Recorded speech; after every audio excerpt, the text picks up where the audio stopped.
Pemerintah Kabupaten Sidoarjo mengajukan pelaksanaan pembatasan sosial berskala besar yang akan diterapkan di 14 wilayah. Meski sudah banyak imbauan pemerintah daerah agar masyarakat tetap berada di rumah, hasil pantauan dari Polresta Sidoarjo masih banyak masyarakat beraktivitas di luar rumah serta tidak menjaga jarak aman atau physical distancing. Pemerintah Kabupaten Sidoarjo sudah mengajukan 14 daerah untuk diterapkan pembatasan sosial berskala besar, tetapi masih menunggu keputusan Menteri Kesehatan. Bagaimana rencana persiapan di Kabupaten Sidoarjo, Jawa Timur? Kami telah bergabung dengan PLT Bupati Sidoarjo, Nur Ahmad Saifuddin. Selamat sore, Pak Ahmad. Selamat sore. Ahmad, Sidoarjo mengajukan ada 14 kecamatan yang akan diberlakukan pembatasan sosial berskala besar. Wilayah mana saja dan mengapa hanya 14 kecamatan di Sidoarjo? Belum, jadi belum pasti itu 14. Itu kajian dari provinsi bahwasannya dari 18 itu 14 sudah cukup merah dan yang 4 itu ada yang betul-betul hijau, ada yang kuning juga. Jadi itu kajian dari provinsi. Kami nanti akan mengkaji sendiri apakah yang kita ajukan itu seluruhnya atau 14 atau dikurangi dari 14. Jadi nanti hasil rapat bersama itu yang menjadi keputusan kita. Artinya wilayah-wilayah yang akan diberlakukan PSBB adalah wilayah zona merah yang ada pasien positif COVID-19. Iya bisa terjadi seperti itu. Tapi nanti wilayah-wilayah yang masih hijau juga harus kita jaga juga. Jangan sampai yang hijau ini nantinya menjadi kuning atau merah. Jadi sama-sama pentingnya. Bisa saja seluruhnya, bisa saja nanti berkurang dari 18. Oke. Setelah nanti dibahas, kapan akan segera diajukan ke Menteri Kesehatan soal PSBB di Sidoarjo ini, Pak? Jadi kita sudah rapat bersama di provinsi dengan 3 daerah. Lalu kita menggarap draft daripada Perbu tentang PSBB ini. Dan untuk itu kami akan mengkaji keseluruhannya. Sehingga harapan kami apa yang kami putuskan dengan PSBB ini betul-betul nanti betul-betul mempunyai dampak yang signifikan, yang baik, yang positif, bisa memutus mata rantai penularan dan perkembangan COVID-19. Untuk itu langkah-langkah preventif akan kami perkuat, langkah kuratif juga demikian, dan tidak kalah pentingnya saat ini kita harus berpikir secara keras bagaimana langkah dampak sosialnya, langkah-langkah yang berkenaan dengan masalah ekonomi.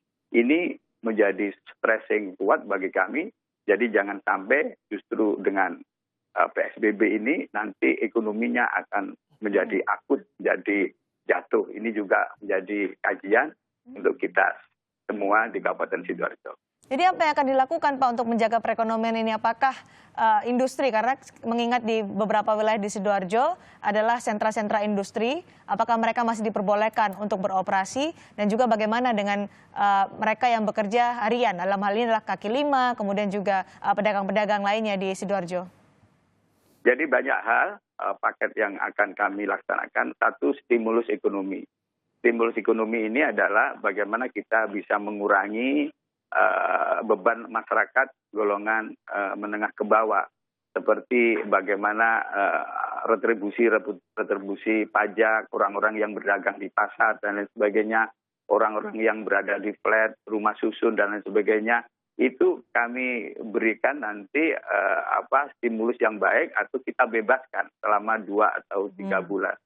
Yang kedua, kami juga sudah menyiapkan untuk paket-paket sembako ya di luar yang telah diberikan oleh pusat dan oleh provinsi. Kami sudah menyediakan 135.000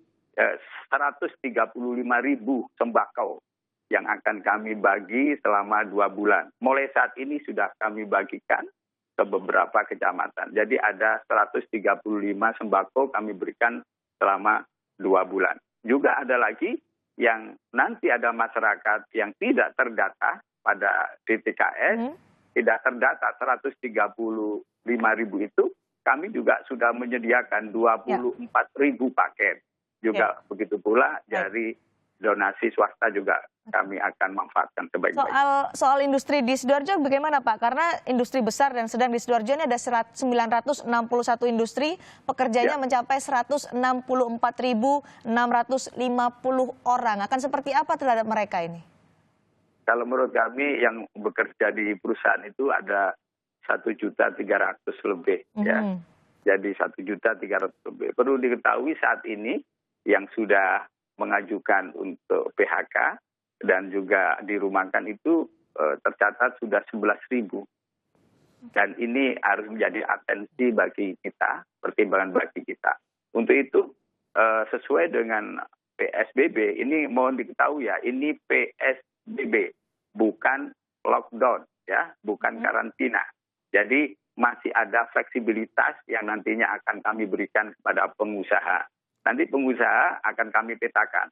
Kalau pengusaha itu memang masih kuat dan bisa merumahkan dan membayar, maka kami harapkan untuk mengistirahatkan atau merumahkan karyawannya. Kalau memang masih mampu bertahan dan bisa membayar.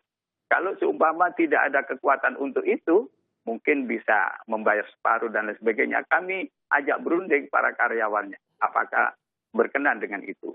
Tapi kalau perusahaan, mohon maaf, menjalankan perusahaan membayar sesuai dengan UMK saja sudah berat, dan apabila diliburkan selama 14 hari pasti akan bangkrut, mohon maaf, maka kami juga akan memberikan keleluasaan untuk perusahaan tersebut. Jangan sampai justru dengan PSBB ini kita selesai, justru perusahaannya menjadi bangkrut dan masyarakat tidak mendapat pekerjaan. Jadi ini yang perlu kami jeli, kami perlu untuk memilah bagaimana yang tepat sehingga nantinya dengan PSBB ini bisa berjalan dengan baik dan ekonomi. Pak Ahmad, jadi kalau misalnya diberikan fleksibilitas terhadap industri, mereka masih memperbolehkan untuk mempekerjakan karyawannya, bagaimana ini bisa mendukung PSBB yang justru membatasi gerak, kemudian perpindahan orang, menjaga jarak orang agar penularan COVID-19 ini bisa terputus? Jadi mereka-mereka yang bukan karyawan memang semuanya harus ada di rumah, ya. Bagi karyawan yang tidak bisa dirumahkan karena keadaan daripada cash flow perusahaan, mereka tetap bisa bekerja. Bagi orang-orang yang di luar Sidoarjo inilah yang nantinya tidak akan bisa masuk ke daerah-daerah pemukiman. Karena pembatasan di sini bukan pada jalan-jalan besar, jalan-jalan protokol dan lain sebagainya. Tetapi pembatasan ini nanti masuk ke wilayah-wilayah perumahan. Di wilayah-wilayah perumahan, di desa-desa itu harus ada posko-posko yang nantinya itu memfilter masyarakat yang mau masuk dan harus dipastikan warganya sendiri yang diperbolehkan masuk ke wilayah perumahan. Baik, masih dibahas terkait wilayah-wilayah yang akan diberlakukan PSBB atau pembatasan sosial berskala besar meskipun ada fleksibilitas ya terhadap sektor industri dan juga ekonomi. Kita lihat nanti bagaimana perjalanannya. Terima kasih PLT Bupati Sidoarjo, Pak Nur Ahmad telah bergabung bersama kami di Kompas Petang.